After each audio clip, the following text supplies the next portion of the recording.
The doitride campaign claims to promote the welfare of horses and educate people.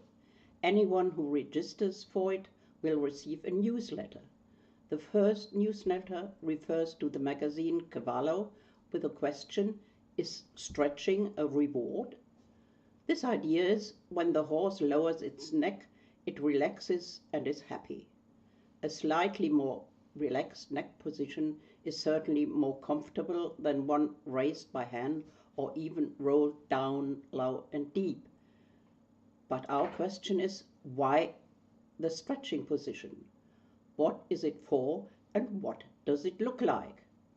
Unfortunately, the three experts quoted in the Cavallo magazine do not address these questions or do so only inaccurately.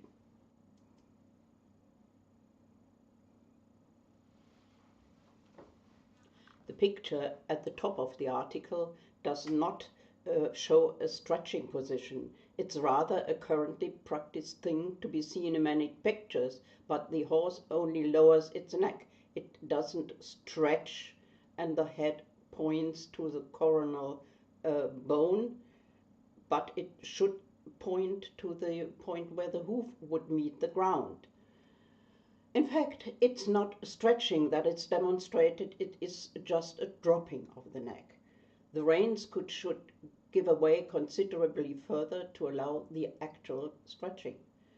In a self-experiment, the difference between dropping and stretching can quickly become obvious. If I drop my neck, there's no pressure on the vertebrae. But if I stretch my neck and head, I feel a pull on the vertebrae and up to down of the shoulder blades. It is this dragging on the vertebrae that makes the stretching posture so important. If riders were aware of this, they would certainly train differently and probably choose other more stable horses.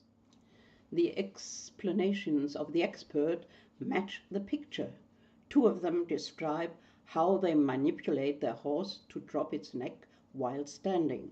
This working with the horse's mind is not initiating a physical reaction of the horse itself. A third expert refers to the importance of the correct stretching posture without explaining it in more detail. As the picture shows, this is not generally known. She says that the stretching posture should stabilize the torso so that physically as well as mentally a relaxed movement sequence is achieved. However, she advises consulting a manual therapist if the horse does not understand this within a few training sessions.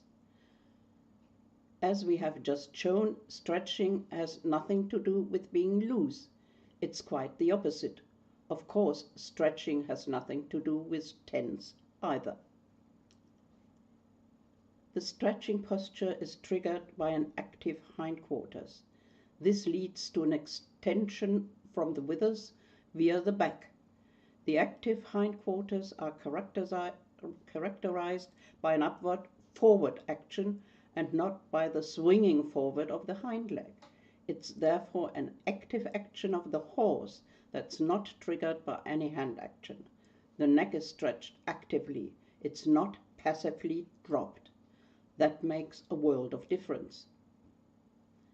This active stretching causes the muscles to stretch the spine and thus prevents the spinous process of vertebral bodies from coming into painful contact, as it happens with kissing spines.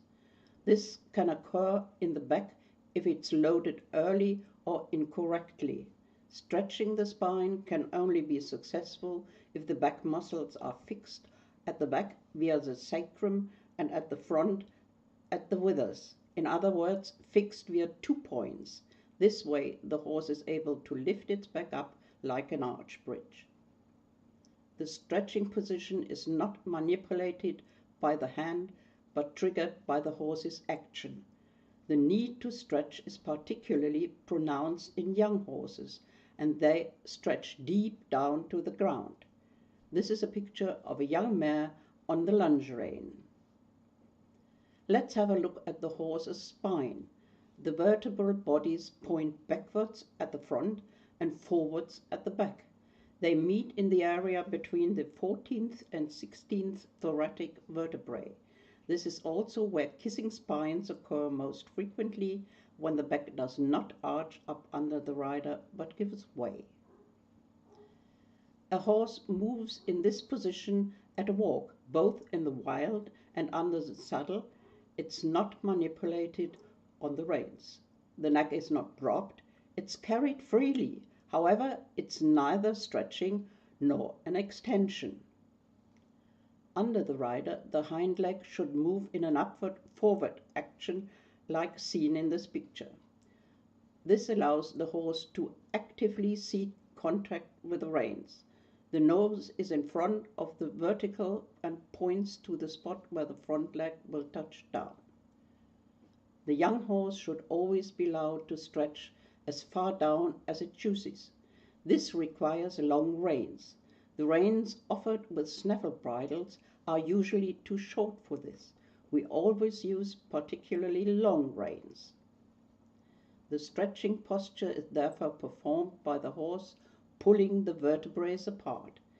It serves to maintain the health and load-bearing capacity of the spine.